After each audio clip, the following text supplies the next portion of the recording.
Hello friends, I'm Jacob of course, otherwise known as Inside Jacob's Mind, and welcome to a rare video on this channel that is not either one of my films or me talking about films. Today I'm talking about music. Remember when I used to talk about music on this channel?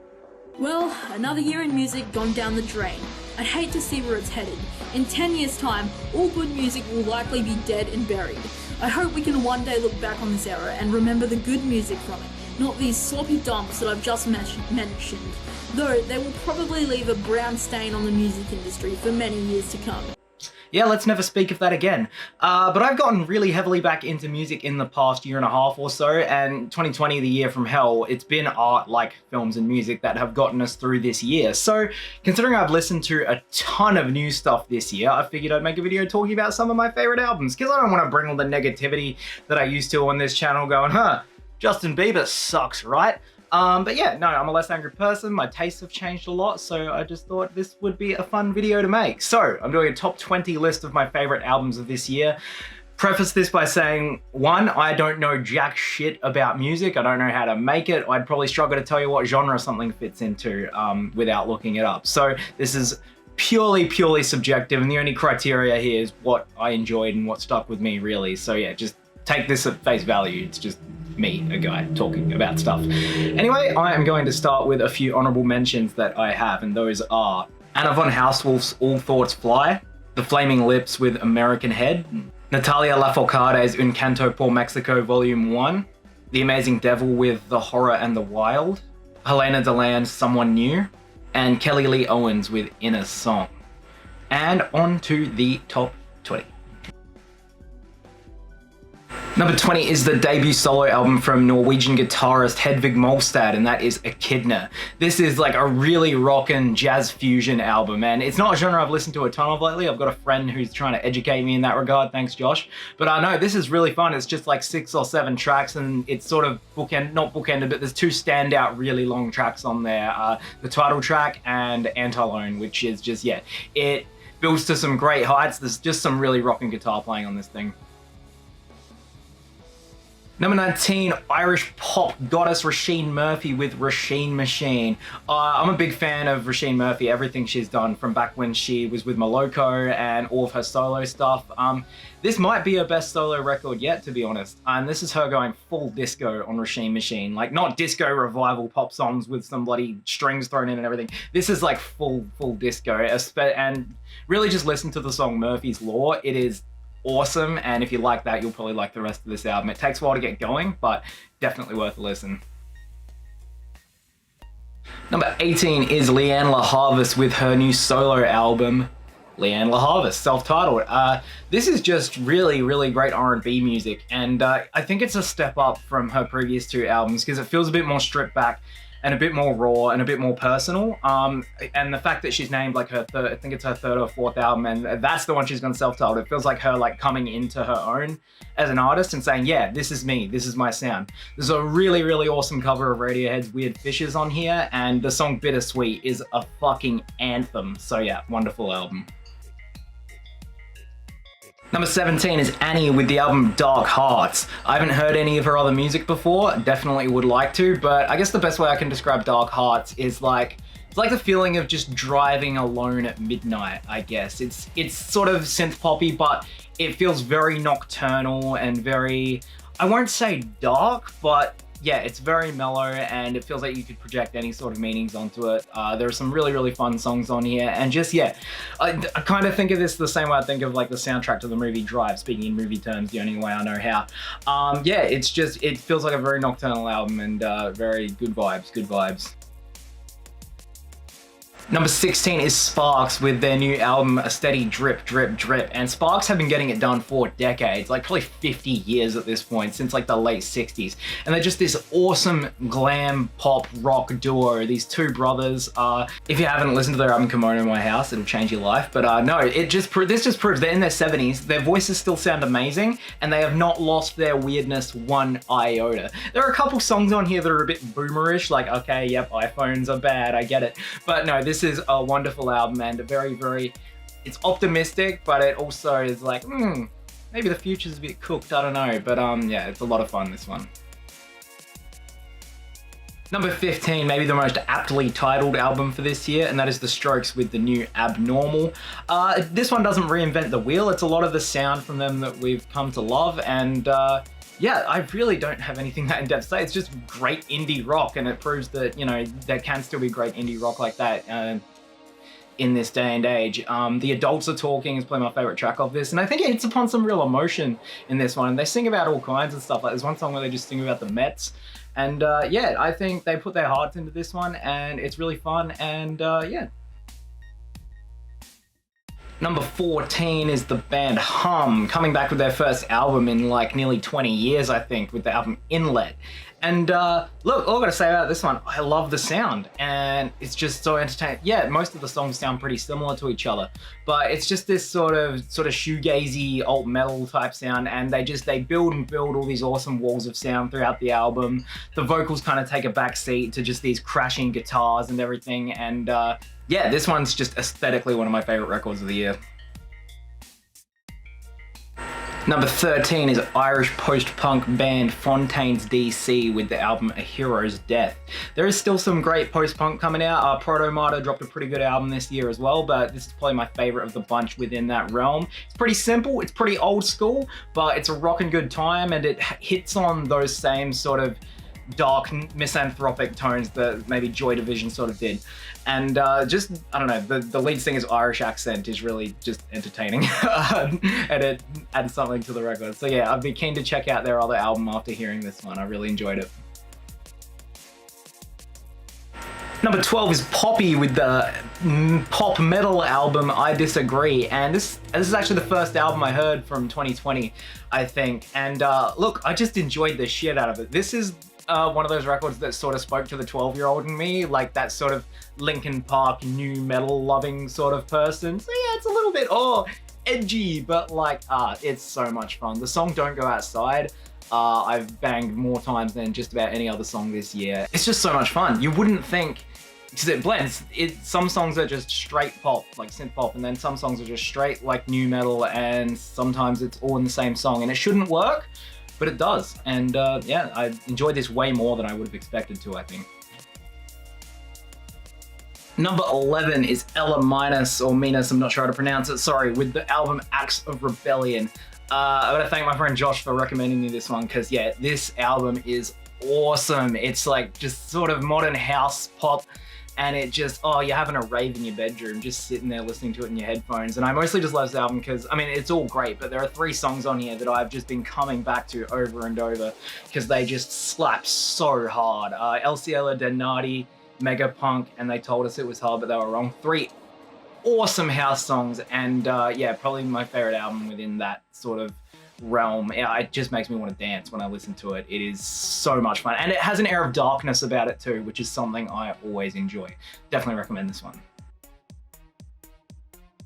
Entering the top 10 now, number 10 was my introduction to Run the Jewels as a duo, but I've heard all their records now, and this might just be their best. It is, of course, RTJ4. This is just a really fun, accessible rap album that still manages to hit on some real important political and social commentaries. But no, I don't listen to a ton of rap these days. I've been getting into it a lot more in the last few months, and this is one album that really opened the gate for me again. And yeah, I absolutely love this record. There's just really fun songs like Ooh La La that just have awesome production from LP. And then there are some harder hitting ones like Walking in the Snow and Just and everything. It's full of great features from people like Pharrell Williams and Zach De La Roca. And yeah, look, if you care about music at all, you've probably heard this already, so there's not much I can add to the conversation. Number 9 is Jeff Rosenstock's latest album, No Dream, another great how fucked are we in 2020 sort of album, even from the name. Look how awesome that cover art is. Just, that was kind of what got me to listen to it, if I'm being honest. But yeah, this is another one that I think hits upon a lot of nostalgia. It's that very, I don't listen to a ton of that sort of emo punk music. So when I listen to it, I'm like, oh my god, I feel 12 again. And it's awesome. It's angry, but it's fun. It's full of love and life. There are just some fantastic tracks on here, like the epic closer, Ohio Turnpike, Fame. There's just, yeah, this album really doesn't miss. I haven't listened to a ton of punk albums this year, but this is definitely my favorite, and it spurred me to check out the rest of Jeff Rosenstock's catalog, which I have also really enjoyed. Coming in at number 8 is another great rap album, and that is ASL Rock with Spirit World Field Guide. Again, this was my introduction to ASL Rock. I've gone back and listened to some of his others, and yeah, he is really awesome. And I really enjoyed this a lot more than I was expecting to, I think. So I'm like, oh, it's kind of long. Is it all going to hit with me? But no, he gets on some runs in this album. There's like a 6-track run early on that, yeah, he just hit after hit after hit. The flow is awesome on this thing. You can kind of listen to it in any order, and I think that's an announcement he makes at the start. And yeah, I wouldn't quite call it a concept album, but it just has that whole theme of him saying, yeah, these are a bunch of tips for existing in the spirit world. And so yeah, it's a really cool sort of gimmick there. There's a lot of cool, unique ideas for rap songs that aren't necessarily maybe grounded in reality, but it's really cool nonetheless. And yeah, the flow's great. The cover art is pretty awesome. Not that that factors in listening, but yeah, no, I enjoyed this more than I expected to. Number 7. Now, the real me's coming out about here because I fucking love me some country and folk music. And here is the latest album from country pop legend Lucinda Williams, and that is Good Souls, Better Angels. Didn't hear a lot of people talking about this one, but just personally, this really worked for me because I've been listening to a shit ton of that kind of music this year. But this is a change of pace even for her. She's always kind of been too country for pop and too pop for country, but this is like really like punky and bluesy and angry. It's an angry album. She's in her 70s, and so it's good to see she still has that spark. This is one I would love to see perform live, but you know, her voice sounds pretty good, but she uses like the wear and tear and the gruffness to her advantage with this album because yeah, of course there's a couple songs about Trump, including one called Man Without a Soul, which you love to see it, but yeah, this is just really fun. It's a bit long. It maybe could have been trimmed a bit, but other than that, yeah, I really love this, and I've come back to it a few times. Number 6, I might get a bit of flack for this one because I know a lot of people didn't like it, but it is King Gizzard and the Lizard Wizard's self-titled album, like 20 odd albums into their damn career, finally dropping a self-titled album. I don't know why, I don't know if this is like completely them, but I'll just say I enjoyed the shit out of this album, man. It's looked at as like a cousin to Flying Microtonal Banana because again, they're sort of playing with those microtonal sounds and sort of like Persian, Middle Eastern sort of melodies and everything like that. But I don't know what to tell you, man. I just enjoyed every single second of this record. A lot of people talk about the song Intrasport, and yeah, that might be my favorite off the record. I love that. The closing track, whose title I can't remember, is like kind of thrashy and Sabbathy. I don't know. I found this album so much fun. I've had a lot of fun getting into King Gizzard this year, and yeah, they're a band I really like. And being an Australian, I might be able to see them live sometime, who knows. Coming in at number 5, my favorite rap project of the year is Blue and Exile with the album Miles. I listened to this not very long ago, and I think I was put off for a while because of the length, but I'm so glad that I did because this album just gave me everything I wanted for 90 minutes. Full of fantastic jazzy production from Exile, and Blue's just smooth rapping, and they touch on so many different things on this album: life, death, lots of songs about family and inspiration in that regard, and artistic inspiration too. There's a song where Blue just raps about all the artists and other people who have inspired him, and I found that really moving. So yeah, definitely highly recommend this one. My favorite rap record of the year. And I've only listened to it the one time because I listened to it not long ago, and that was enough. So I'm definitely keen to go dive back in more into that one. Yeah, great record. Number 4 is an album I'm really glad I stumbled upon, and it is Young Jesus with Welcome to Conceptual Beach. And this is sort of Midwest emo, post-rock sort of stuff. Yeah, but this really blew me away. The instrumentation on this thing is ridiculous. Like, the drumming is so clean, so technically impressive. And there's just 7 tracks, a few long ones in there. Unknowing might be one of the best songs of the year. Magicians is great. Lark. So yeah, if you're into that sort of post-rock, just like walls and walls of instrumentation just lifting you up into the heavens, that's kind of what this album is. I absolutely loved it, and it spurred me to check out all their other albums, and they're all just as fucking good. So yeah, I was really glad to find this one, and I highly recommend it. Number 3 is Ichiko Aoba's Windswept Adan. I don't know if I'm pronouncing that right, but I've been really, really excited for this one for a while. As you know, I love folk music, so I was already a big fan of Ichiko Aoba albums like Zero, and yeah, just that stripped back, her voice is absolutely beautiful, and yeah, she just does. You don't have to understand what she's saying to feel what she's saying, you know. And this album's kind of a step in a new direction for her. It's very it branches out into way more sounds. It's really like mystical and ethereal. I kind of compare it to maybe something Björk would do. Kind of like Utopia if it was like better.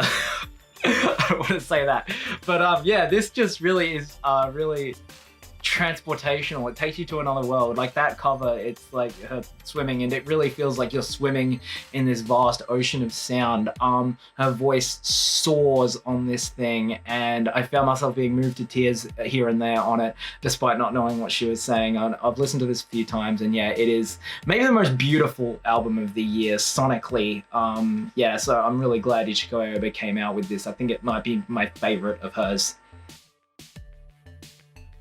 Top two. Now, 1 and 2, I've always kind of had the decision made, but on the day, man, either of these two albums could be my favorite. I love them both equally, but my number 2 is Jessie Ware's What's Your Pleasure. Oh my God. I was talking about there have been some great disco albums this year, and this one is easily the best. If I had to tell you what album I listened to the most times this year, it would be What's Your Pleasure. I talked earlier about how, you know, music has helped us get through this terrible year. This has been a big one, whether I'm just driving in the car with friends blasting it, sitting at home dancing in my room to this record. I love this album, and I've loved it more as it's gone on. Like when I first heard it, I've still kind of had a bit of an aversion to pop music, so I was like, oh, it's good, but I don't know, I didn't love it. And I just sort of kept feeling compelled to come back to it, to the point where I've just obsessively listening to it all the time, and it's just so full of bangers. Soul Control, bloody Spotlight is like a ballady one at the start. What's Your Pleasure, the title track, is just awesome, and yeah, it's just it's filthy. The synths are so good. Jessie Ware's voice is incredible, and yeah, if you listen to her other albums, this is just on another level. So I'm really glad she had this in her, and now I think myself and a lot of other people are going to be highly anticipating whatever she does next. Look, was my number 1 really ever not going to be a fucking folk album? My favorite of the year is Laura Marling's Song for Our Daughter. Again, one of the first albums I heard this year, and one that really never left that top spot. I just think it's perfect. And yes, this is so subjective because it so appeals to my taste, because like, all right, if there's anyone who I would call a modern day Joni Mitchell, it's Laura Marling, and I fucking love Joni Mitchell. She's one of my favorite artists of all time. So yeah, Laura Marling, this is the album I discovered her with, and she's one of my favorite artists I've discovered all year. And just for the last decade, she has been absolutely killing it, just dropping great album after great album. No bullshit, just fantastic folk songs. A lot of the early ones had a Celtic sort of flavor to them. Yeah, and she really has not missed. And this may be my favorite of hers, but there are a couple others that are competition. But this one goes in a little more of a poppy direction. It still has that acoustic folk sound. It's pretty stripped back, but there are some other things thrown in here. But just everything. Held Down is probably my favorite song of the year. I've listened to that an unholy amount of times. I think it's so beautiful. There are some really heart-wrenching, emotional songs on this one, like Fortune and The End of the Affair.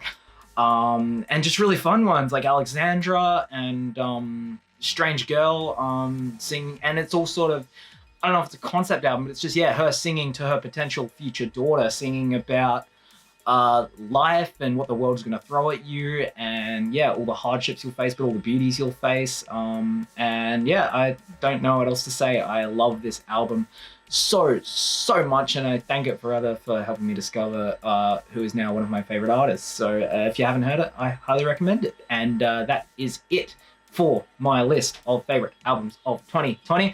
Forgive me if I was a little bit like, oh, I don't know what the fuck I'm talking about here. I did my best, and yeah, I'm still trying to discover as much music from every era as I can. So if you have any great recommendations from this year, or just any great recommendations in general that you think I might like, hit me with that shit in the comments. Let me know if you're angry that I missed anything.